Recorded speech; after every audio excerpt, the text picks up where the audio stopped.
Ngithatha le thuba ngihloniphe ingelosi yalomuzi baba Vulane nomama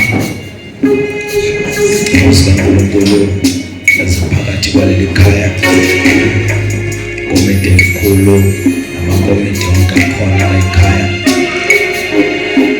obaba abahloniphekile omama abashabethu ibandla lonke likaNkulunkulu siyabingelela egameni likaJesu. Amen. Ngiyathobeka kakhulu umfundisi Vulane ukwethenjwa ngamaZulu ukuzoba iminister kule weekend. Ngithenjwe ikomiti la ekhaya, ngithenjwe umphakathi wale ndawo. Haleluya. Ukuthi khona nje bengingakusho uNkulunkulu angiphathise khona nihlale nje ngale ndlela enizolalelisayona. Thank you Jesus. Ngiyathokoza kakhulu bazalwane. Amen. Izolo ke nami bengisafunda ingelosi la ekhaya ukuthi ithintwa kuphi ukuzikwelekelela. Kodwa namuhla ngizizwa nami ngingase Alliance Mazamazama. Thank you Jesus. Hallelujah. Pathohlelo siphathe uhlelo oluhle. Mawumela kube ngaze ngathi nje ungakhuluma nje ngoba ngiyabona ukuthi waze wabiza ubaVulane usho ukuthi sengiyeza nami. Manje le ndaba yokufika la abazalwane ayilula njengoba abanye becabanga ngoba asimile ngoba sizoperforma kodwa sime ngoba sithunywe nguye. Sime ngoba bazalwane siphethe umbiko. Lo mbiko bazalwane awusiwaseDamaseko, awusiwaseNazarene, awusiwaseMazamazama Alliance, kodwa umbiko ovela kuNkulunkulu. So ke mabuke kwathiwa nje ezulwini uzoba isitsha sokudlela ukudla kwabasezulwini, uphathwa uvalo uzumzimba uba nohlevane ngoba ithi lento angiphathanga okwami kodwa ngiphethe kaNkulunkulu. So mawuphethe izinto zikaNkulunkulu uyiphatha njengasamuntu ophethe iqanda. Hlala njalo nje eqaphela ukuthi kodwa ngiyofika lisekhona yini. Yingakho nje singavuki siphenye iBhayibheli bese sithi hayi ngizobathola. Kodwa sithi noma silivula sithi kodwa wena Nkosi uthini. Ngiyacela bazalwane ke ngicela isithunywa saleli khaya nemasebenzi. Ngibonge igama likaJesu. Amen.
Abanye mawuthe pastor kwenele ufuna kuthiwa reverend.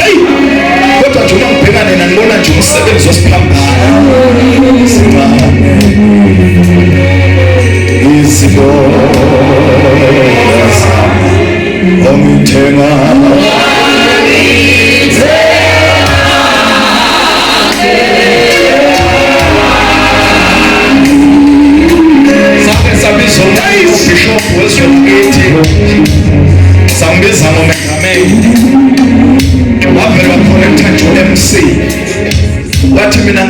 egameni lishoyo.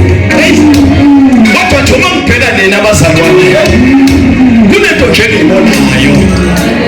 Ngibona nje umsebenzi wesiphambano.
Inkosi encwadini kaJeremiah chapter 34 verse number 8. Sura Inkosi encwadini kaJeremiah chapter 34 verse number 8 egameni likaJesu. Sithunywa sami siyakuthanda ndoda amadoda. Ngathi ngizoshumayela namhlanje. Ngibonga igama likaJesu. Akwenza ukuhlubuka e-Alliance kwedamasela. Hamba kwenzeka ngahlubuka edamasela.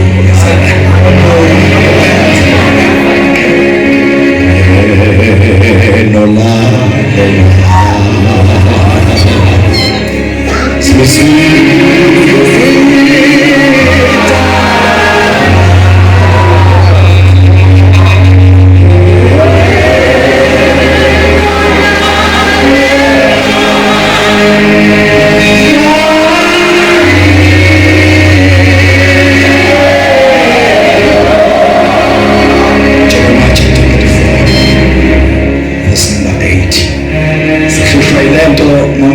Sesiyoni iqala phansi yokubuya nesiyakhuphuka ngabona igama likaJesu ngiyabona nje namhlanje sesiyoni ngisho kwaba lokhu ukuthi kwahlukeza ngibona igama lenkosi Jeremiah chapter 34 livile fika kuJeremiah emva kwekuthi inkosi Sedekiya seyente izivumelwano nabo bonke abantu baseJerusalema ute umemetela inkululeko yetici waphindela amazwi livila simakaze lefika kuJeremiya emva kwekuthi inkosi Sedekiya seyente izivumelwano wefika livi lasimakaze wefika izwi likaSimakade futhi khona amanye amazwi akhona kodwa kule instance esikuyo wefika izwi likaJehova uJeremiah ukuthi ayefika amanye amazwi abantu kodwa likhona elinye izwi okuthiwa lefika kuthiwa leli ke lona lalivela kuSimakade mhlawumbe bazalwane singakayi phambili incwadi kaJeremiah bazalwane incwadi yesibili ezincwadini ezinhlanu zabaprofeti okuthiwa abaprofeti abakhulu. Amen. Jeremiah bazalwane ma eclassifywa ukuthi umunye wabaprofeti abakhulu akubhekwa ngesiqu sakhe noma ama-degree akhe kodwa kwabhekwa ivolume yomsebenzi awubhalile noma iprofeto azidownloade kuNkulunkulu waziletha kubantu. Kulamalanga angaka bazalwane everybody umfundisi uVulane was to associate nento kaMajor. Sisemalangeni nje everybody wants to associate negama ongathi likhulu kunamanye amagama. But abahlaziyi beBhayibheli uma bezo associate uJeremiah nabaprofeti abakhulu kwaba ivolume yeprofeto noma ukusho kaNkulunkulu. Mhlawumbe singakayi phambili bazalwane singabe sichaze nje kafishane ukuthi siyini isiprofeto noma kuyini uprofeta. Ngoba umhlaba bazalwane unakele kangaka, the office of the prophet is empty. The office of the apostle is empty. The office of the pastor is empty. The office of the evangelist is empty. But we are finding abantu abazibiza ngalama office. But tonight allow me bazalwane again let's the definition of prophet. So leli gama elithi prophet lisho umuntu ophethe izindaba zikaNkulunkulu. Bese leli gama elithi prophecy lisho izwi noma igama elivela kuNkulunkulu. Mhlawumbe ngaphindela amagama.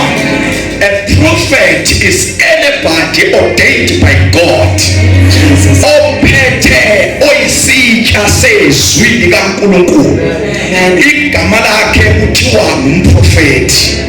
Bese ukusho kwakhe edlulisela lamagama esiprofeto bantu kuthiwa ke yi-prophecy ke leyo. So now every time bazalwane uma uzoba nokusho kukaJehova sibona isiprofethi. Ma abaprofethi bezokhuluma into evela kuNkulunkulu, mawufunda izwi lenkosi kaIsaya uzwa nje amagama athi usho uJehova. Ma uya kuJeremaya lamagama yaziphindaphinda njalo nje abaprofethi uma bezoprofetha kuzwakala igama elithi usho uJehova. Amanye amazwi bazalwane isiprofetho usho kukaJehova. Indaba yokuthi ulele udleni wawuthathwa ubani inegama layo singalisho ngelinye ilanga, kodwa isiprofetho sangempela ukusho kukaJehova.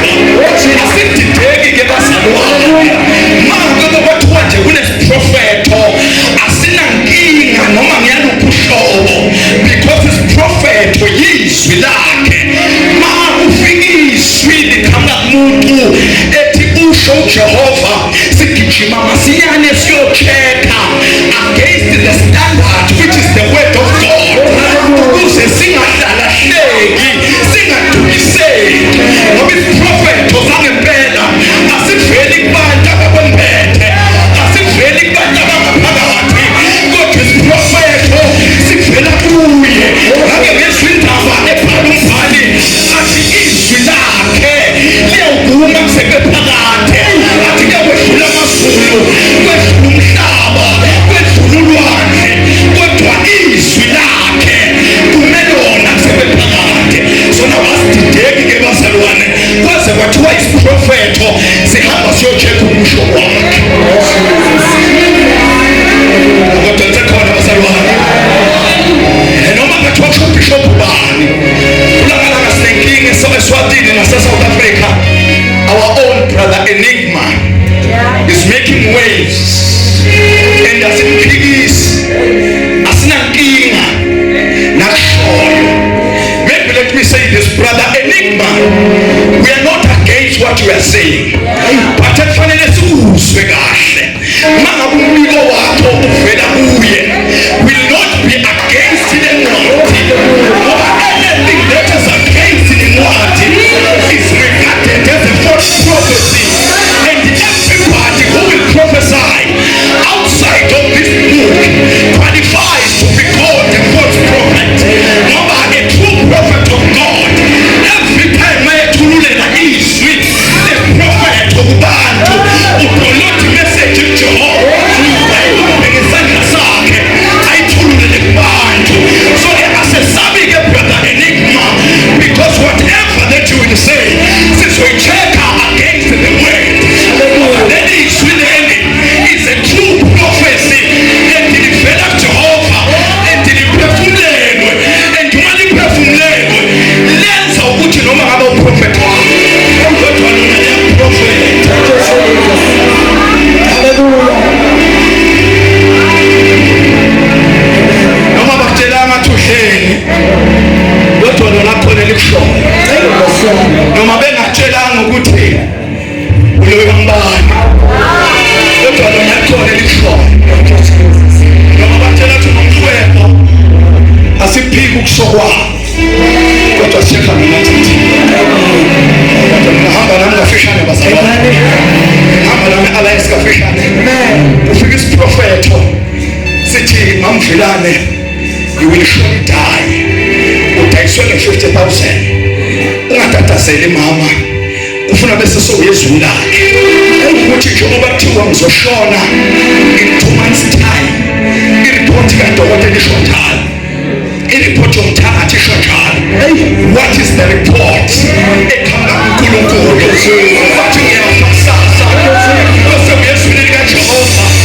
Athi uDavide kuMahubo 1:17 athi uthini Sathane, athi uSathane ngizokufa, abese uya kuMahubo athi mina ngikufa kodwa ngiyawuphila, ngibalise ngimsebenzi yasimanga. Ngoba noma kubhalwe ukufa kodwa yena akasho njalo, noma kubhalwe ukuthi zero kodwa yena ubhale inombolo, noma ebhale ishwa omubi kodwa yena ubhale ukuthi bonke abathelwa yeli gazi bayaphi.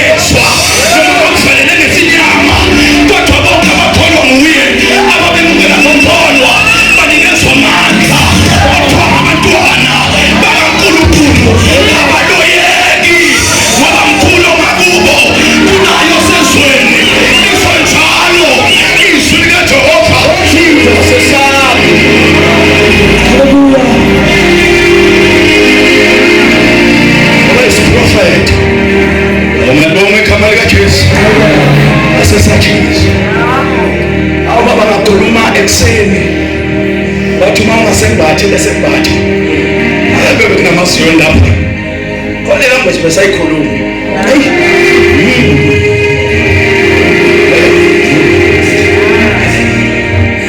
reducing God to the size of a garment ukuthi akwazi ukunkulunkulu leli plastic elukholo lungalifakile awazi ukunkulunkulu lokotini ungawufakile because lalela uNkulunkulu akahlali ezembathweni uNkulunkulu akahlali eyintweni ongayiphathanisani uNkulunkulu akatholakala esontweni kodwa ukuthi uPaul Paul anazi yini ukuthi imizimba yethu itempeli lokumuntu wena amagama womngelo uJesu ube seqala esehlala ngaphakathi ngishumayela into ngiyifakile ngishumele ngayifakanga ngoba lo ngalini mkhulu kunanoma ubani osezweni mkhulu nakulepahla mkhulu nakulegama lami elibizwa ngalesontweni ngoba lona esihamba naye uye izolo namuhla uye naphakade akajika abantu sebajika kodwa yena umile athi ungafika baphela kuye phezulu ubusoba bokuyakhanya abusose bajapha masike saphela kuye bazalwane asinyakaziswa ngoba we-understand who he is prophet.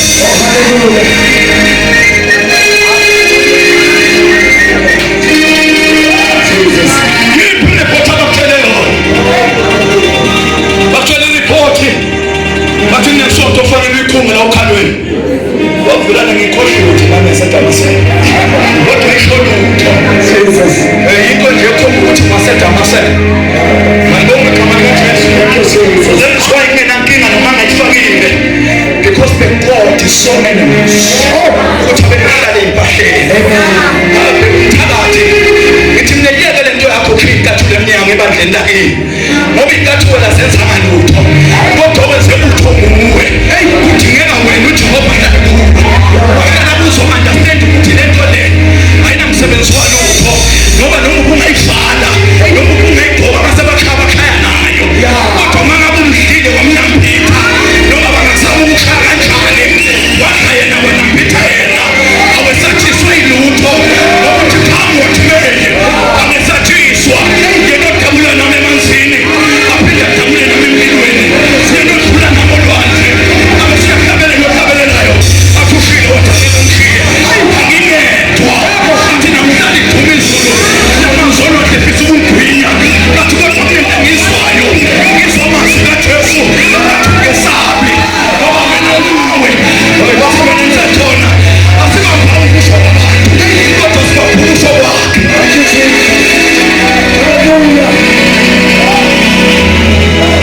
Basitshela bamfilane bathi bandla liyafelwa bathi lento yakhe insindiso mfana wami sibekele isiwasho sasesetshenziswa ngokhokho balesonto ngathi mina kunegazi likaJesu iphitheke mina mlezweni konke abatholwa yilo yabageza 2000 years ago ngoba ude watholwa yilo nanamuhla liyadonsa iphulugezo nephathi igeza nowafela ingane kuthiwa kuyolunga kuyayisusiwe hayi bazalwane wangena kuye you become a new one wangena kuye you are born again azothi uPaula asebaKristu bazidalwe ezintsha obakudala sekwedlulile phela sekuvele okusha ngoba sebakuJesu.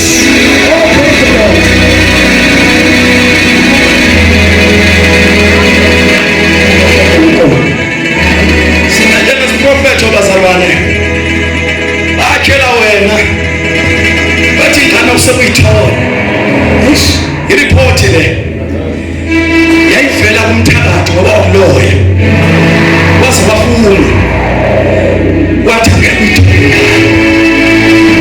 iripoti evela omubi ithi wena noma ungafunda uzugogode nami mamvilane bangitshela bathi noma ungafunda uzugogode kodwa angeke uthole umsebenzi batshela mina wase umntana inkosi uyangithatha wathi mfana wami uyisayoni angeke ulunge enyangeni kufunwe kwesinye isayoni ngoba ngizoswapha noma ngithathe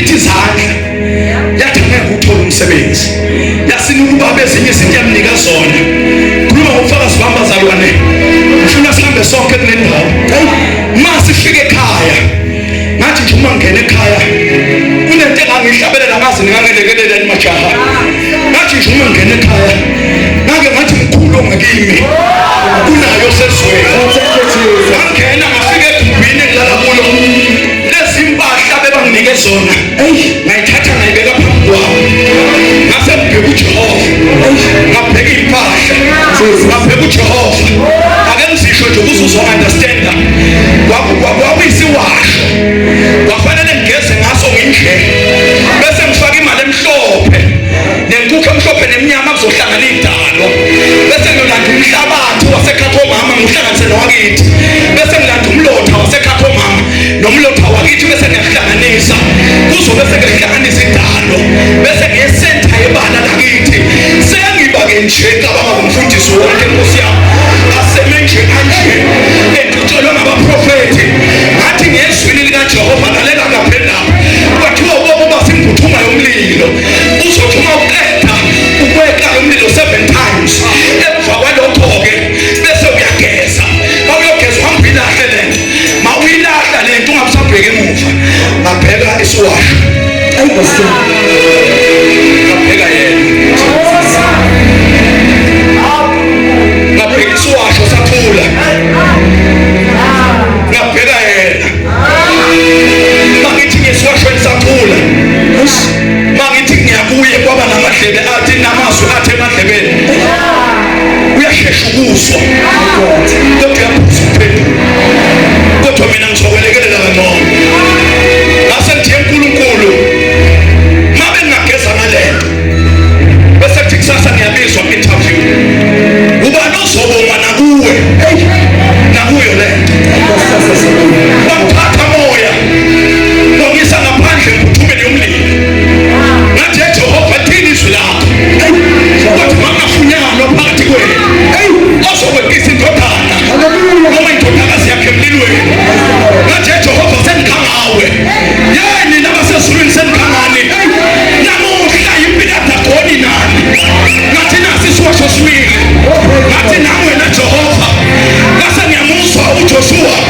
ngathi uma ngabe uNkulunkulu bangaphesheya komfula bekuba uNkulunkulu benu khethani manje kodwa mina nendlu yami ngiyomthokoza uJehova ngathi esimakade sengikhetha wena ngathi nami ngiyabona abanye basizile kodwa mina Jehova sengikhetha wena ngase ngihlaba ngedolo phansi ngase ngibizwa ngabonwa ngamehlo ngase ngiyathandaza ngabiza usimakade lalela ngizokutshela mangithandaza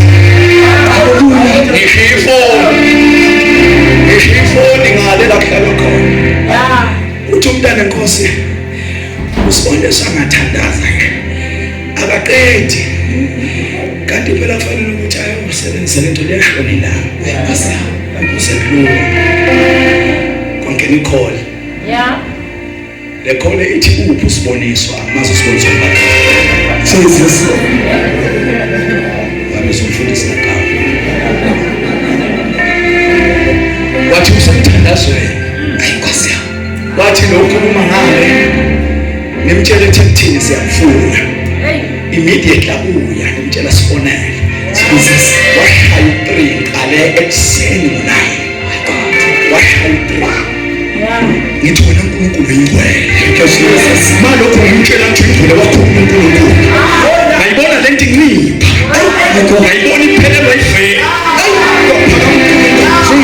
yilapho ngikwazi kwalomhlabeleni othi mangihambe imihla yonke ngihambe nawe Nkosi ngithi noma indlela yegolgotha kodwa maya nawe Nkosi ngase ngithamfuni yona imfuyo ize kimi bathi kodwa ngikebile kakhulu mangabe wena Jehova umema kimi wathula uJehova yanipha lento ngane ngabona ukuthi sikhulile lento yasezulwini bangazi abangaziyo ngoba nje bese ngiyakhululeka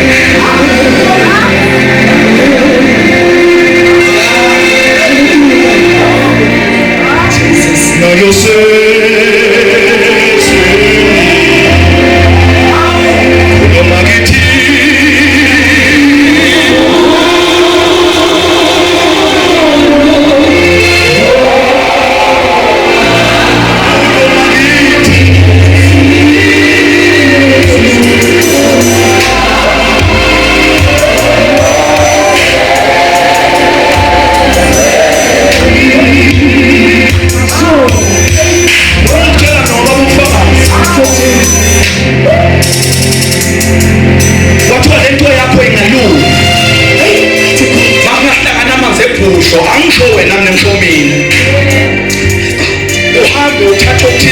usho la lesiyafutha usho ukuthi kunento ekhulile Nkosi yami. Hallelujah. nje kumenshina ibhusho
ukusaba.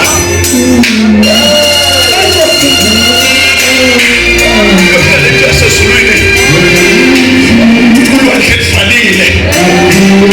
Athi umhlaba nolwandle lwababona.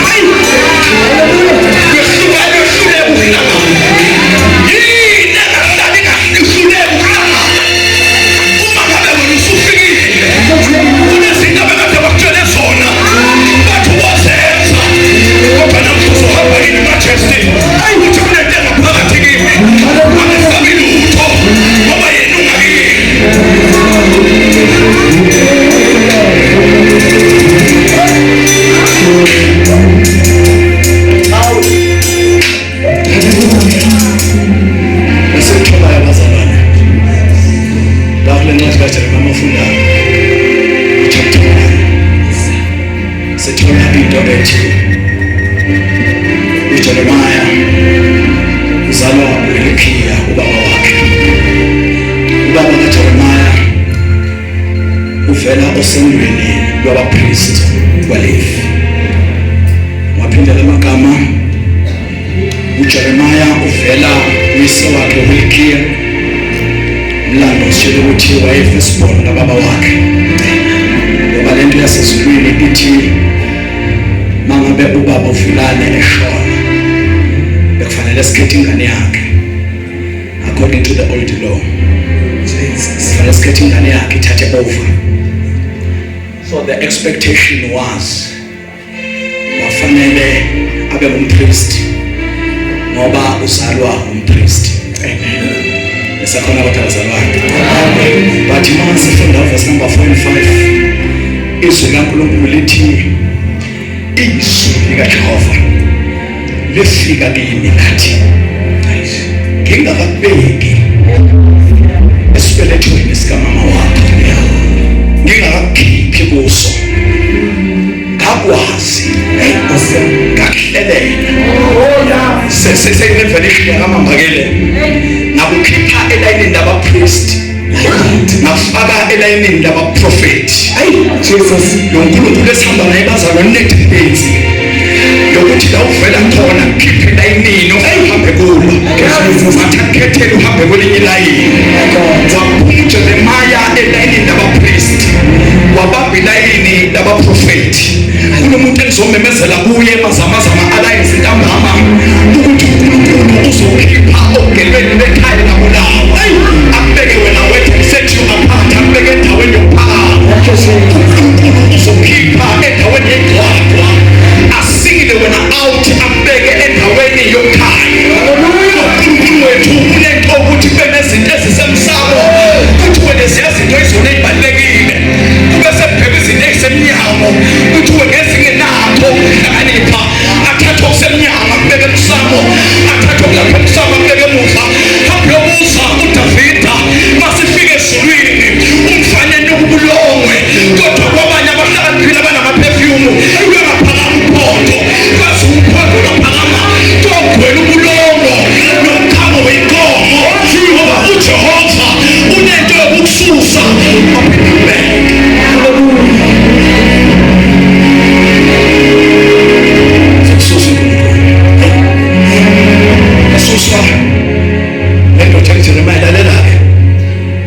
Inkosi angikwazi ukukhuluma because lapha ofisini labapriest akukhulunywa.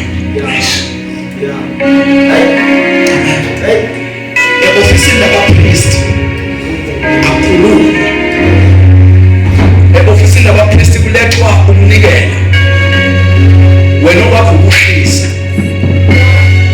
ngoba nokuvunywa kwezono kuvuma wena kunesilwane ubeka isandla sakho kunesilwane uvume zonke izinto zakho kuso bese uyasithatha usuletha abapriest. Abapriest okwabo is to slaughter the animal on your behalf.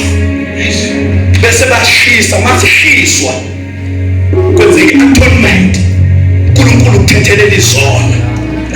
So manje uthi ke mina ngitrainiwe ekhaya ukuthi angeke ngikhulume ngoba mina ilayini yami ngiyabapriest. Kanti elayini wena uNkulunkulu ufuna ukungifaka kuyo ilayini yokukhuluma. Uthi ke uJehova mawuwehlana namavesi uthi ngibona lapho isandla sikaJehova sahlala phezu kwakhe. Kunento eyehliswa isandla sikaJehova. Angazi bengamemezela yini mazamazama ngithi ungaphumi ngaloya mnyango ungasizwanga isandla sakhe. Sikuthinta ebushwapheni bakho, sikuthinta weaknesses akho, sikuthinta ekwehlulekeni kwakho. Ngalelanga simthinta isandla, simuzwa ngelinye ilanga esedakiwe endaweni yasezulwini. Uthi angithandi ukukhuluma, uthi kodwa lelizwi lakhe lifana nomlilo ovalelwe ngaphakathi emathanjeni. Uma ngithi ngiyathula kuthiwa sekukhulumile, ngoba lento yasezulwini bazalwane, uma ngabe isandla sikaJehova sikuthintile uba sathe uyathula uyahlaliseka, akuhlaleki ngoba isandla siphezu kwakho. Yenza sishumayele noma sikhathele, indaba isandla. Bazokubuza mubelisiwe bathi kungani wehla wenyuka ma-626, uthi lento engithintile angikusho uthintile. Bathi mama wangahlala ekhaya ngoba weekend uyahamba kwenze njani kunale yamthinta. Abanye abantu manje befuna ngabe bathi babaleka, kodwa mina ngehla njengaJehova ngathi sibakade ngithinta ingozi umuntu ohamba ngokamsindisi engathintwanga ile sandla sasezulwini. Ngoba uma kuvuka amabhubesi bazalwane, eyibona lapho ukuthi akathintwanga isandla sikamsindisi, kodwa amabhubesi uyahlubuka, yavuka izimo uyahlubuka. Yini indaba noma ngahlubuke lo isandla masithinta amanye amakhosikazi sikamsindisi yena simthintanga, kodwa wajajuliswa ukuhamba nabo kanti abazophumelela kulolu hambo abathintwa isandla sikamsindisi.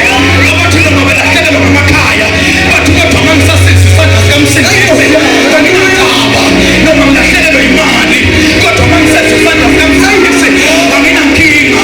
Athi noma ngilahlekelwa ngumndeni athi kodwa mangizwa isandla sikamsindisi angisabi lutho.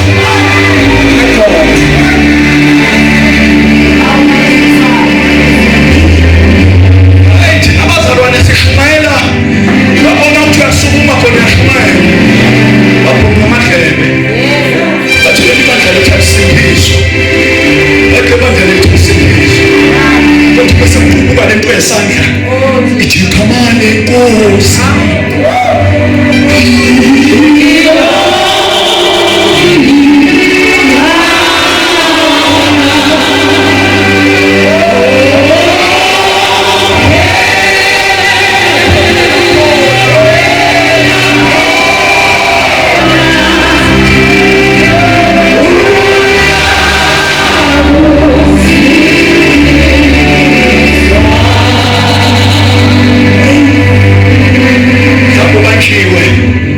Bathi wethembeni ngoba mawufakiwa kamamba kuyotekwa amagana. Atshelela kithi Thungu nedlozi ngathi ngisabalelwa khona. Ngoba mina ngabanjwa isandla. Noma ingashiswa impepho yakithi, kubizwe bonke abakithi abakhona, angisabalelwa khona.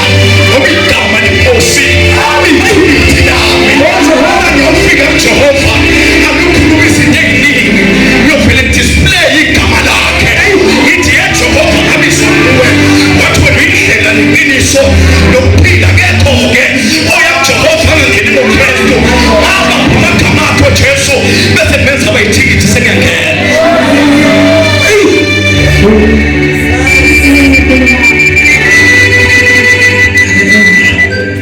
Mzalwane, lento isandla sikamsindisi kungakwenzeka mfundisi uDumbe usuphuzukile ngoba kuyaphuzulwa.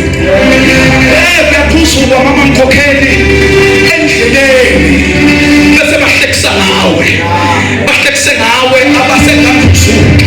Sithi madoda engaphuzuki siyabona, kodwa nina eseniphuzukile libonga nabantu, libonga nayizinkosi. Alikho igama elihle njengayo. Phuzukile kodwa mvumela bonke amanxeba, uphuzukile uyakhona. Noma bekujaja kodwa ukhona into ungajajani. Ufunde encwadini kaIsaya 1:18 uthi noma sibophe kwegazi, uthi siyobenziwa sibe mhlophe, uthi noma sibophe ububende siyoba njengemthwathwa. Malibonke igama likaJesu. Noma ngabe unamathuna mhlobo wami, noma ngabe wajitha, noma ngabe wabhidliza amakhaya abantu, kodwa wabanjwa nesandla.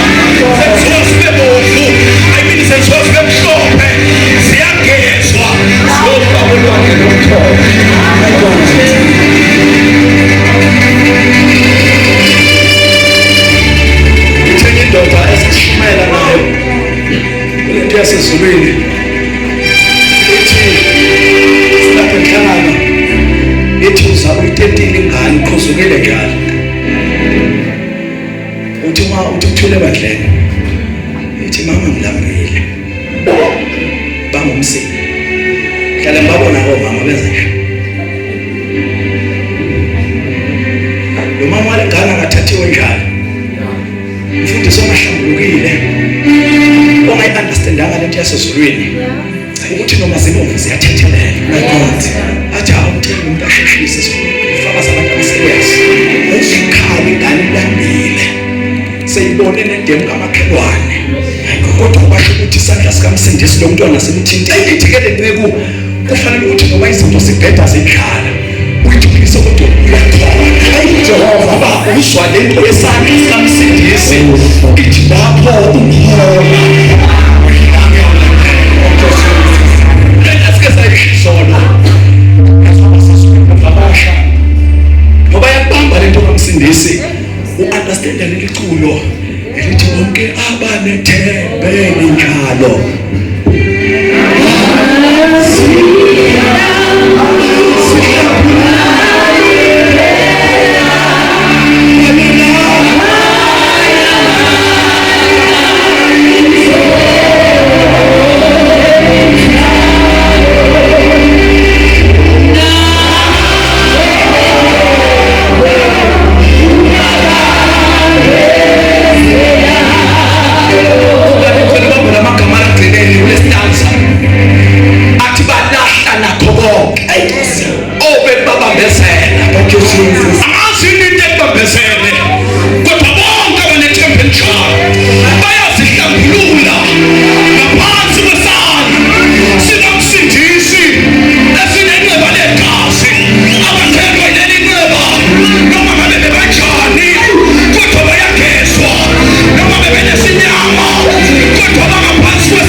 yakhe.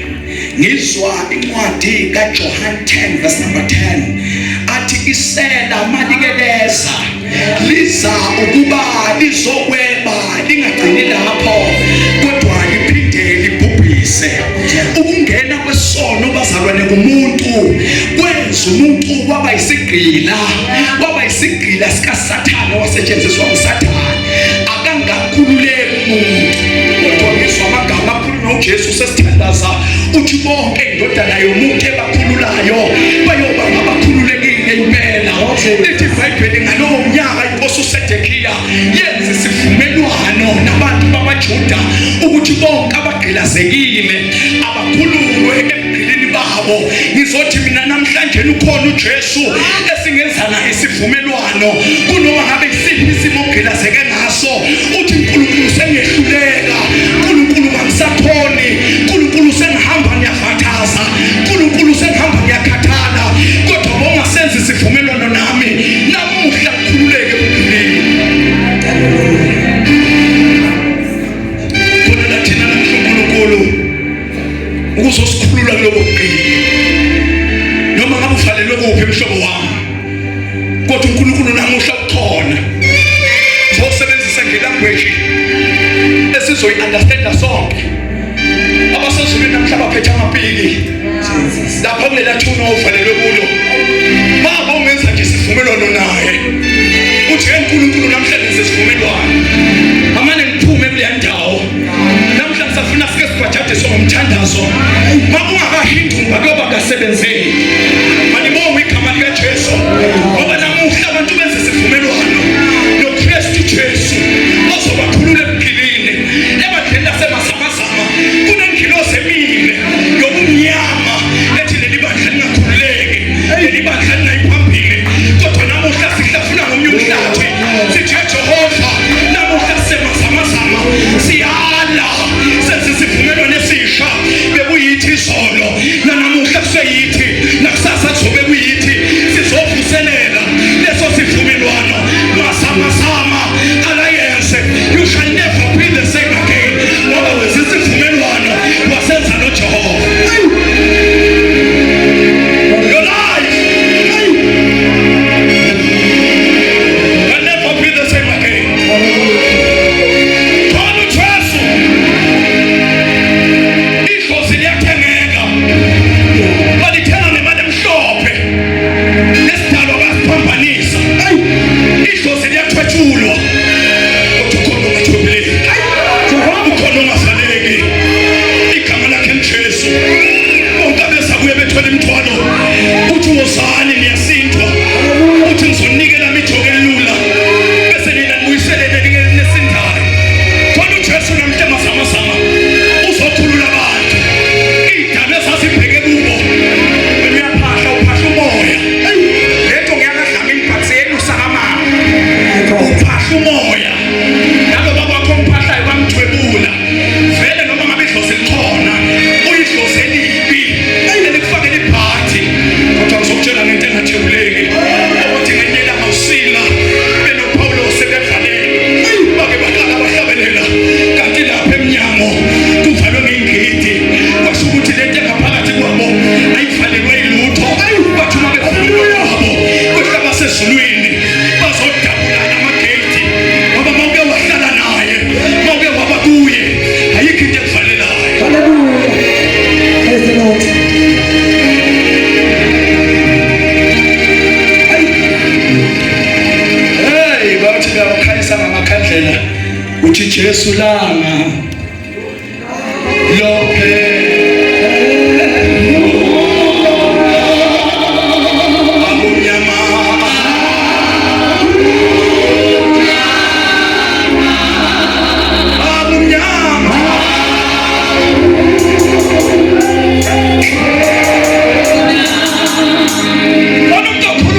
bathi awuphindukane, bathi awuphindukanwe, kodwa namhla usindisiwe.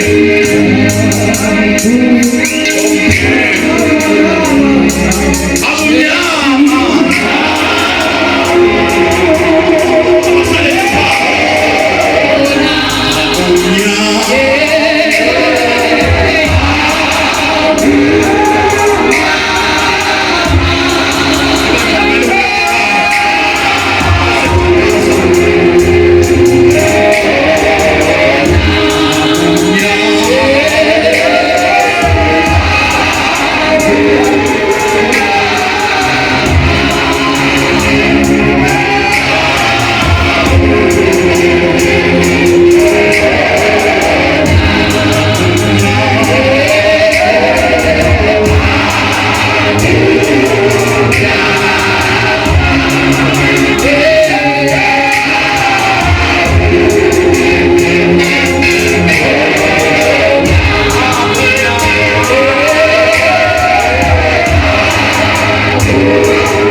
sondela ngeba uNkulunkulu sesiyathandaza egameni likaJesu. Hey noma bekumnyama, noma bekumnyama, amazwi evalile.